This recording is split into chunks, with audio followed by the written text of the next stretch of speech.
ผูกคอตายนี้ไม่มีใครทราบ có đấy là có จนทำให้พนักงานที่จะต้องมาใช้ออฟฟิศหลังนี้หวาดกลัวมาก cái này จนทำให้หัวหน้าผู้รับผิดชอบต้องตัดสินใจสั่งทำการรื้อถอนออฟฟิศทั้งหมด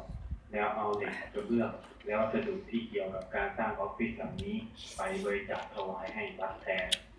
จากนั้นทางบริษัทผู้รับเหมาก็ได้นำอุปกรณ์ก่อสร้างเข้ามาใหม่เพื่อสร้างออฟฟิศในพื้นที่ตำแหน่งเดิมหลังจากนั้นอีก 4-5 เดือนก็มีลางร้ายครั้งที่สองเกิดขึ้นนั่นก็คือคนงานก่อสร้างที่กำลังสร้างสะพานอยู่นั้นได้ตกนั่งร้านเสียชีวิตและอีกไม่นานต่อมาก็ได้เกิดลางร้ายครั้งที่สามขึ้นอีกนั่นก็คือคนงานที่ออกไปทำงานสร้างเสาที่กลางลำน้ำรู้สึกร้อนอยากล้างหน้าจึงได้ก้มลงไปตักน้ำจากลำน้ำโขงขึ้นมาล้างหน้าแต่ก็เกิดอุบัติเหตุพลัดตกน้ำเสียชีวิตไปอีกรายจากเหตุการณ์แปลกๆอันผิดสังเกตของที่นี่ทำให้คนงานเริ่มเกิดความสะดุ้งกลัวทีมงานก่อสร้างระสับระสายโดยเฉพาะการสร้างเสาเข็มต้นที่11ของสะพานซึ่งอยู่กลางลำน้ำโขงนั้นมีปัญหามากกว่าเสาอื่นๆนั่นก็คือตั้งแต่เริ่มทำการต่อเสาเข็มต้นนี้ตอกยังไงก็ตอกไม่ลงแม้ว่าจะใช้สว่านนำร่องขุดเจาะก็เจาะไม่ลงซึ่งวิศวกรก็ใช้ความพยายามทุกรูปแบบเพื่อดันทุรังเจาะต่อไปให้ได้จนหัวสว่านหัก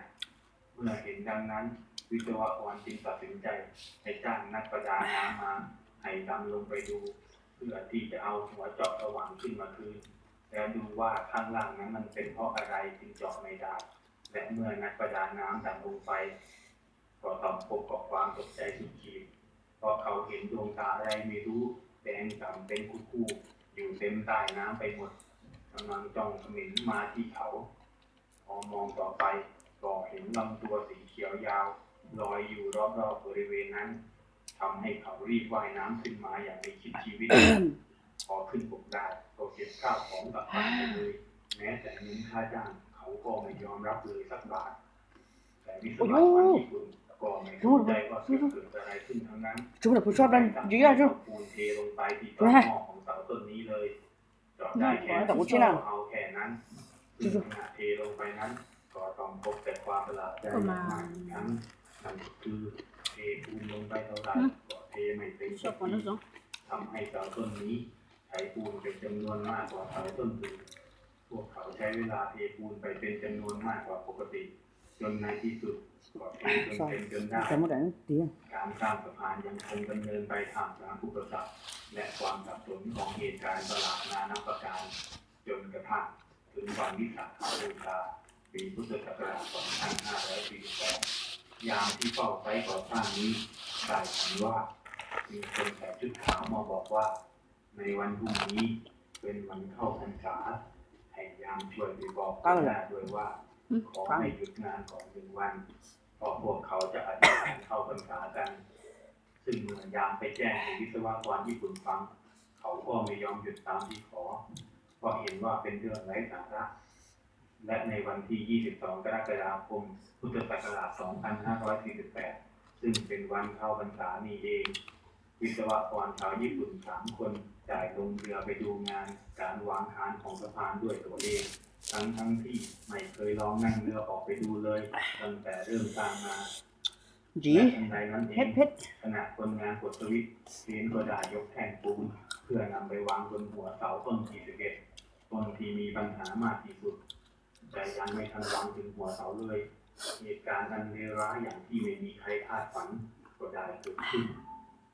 เศษได้พังถล่มหักออกเป็น3 ท่อนฐานยกแท่งปูนและสลิงได้เหวี่ยงฟาดตัดร่างวิศวกรคุมงานชาวญี่ปุ่นวัย 45 ปีขาดออกเป็น2 ท่อนเสียชีวิตในทันทีและเครนที่หักตกลงกลางสระน้ำนั้นได้ตกลงกระแทกทับวิศวกรบนเรืออีก3 คนจมดิ่งสาบสูญไปในลำน้ำทันทีซึ่งทางข่าวได้รายงานว่าจากเหตุการณ์ครั้งนี้มีคนจมลงไปในน้ำแล้วหาศพไม่พบรวมทั้งหมด8 คนเป็นวิศวกรใหญ่ชาวญี่ปุ่น3 คน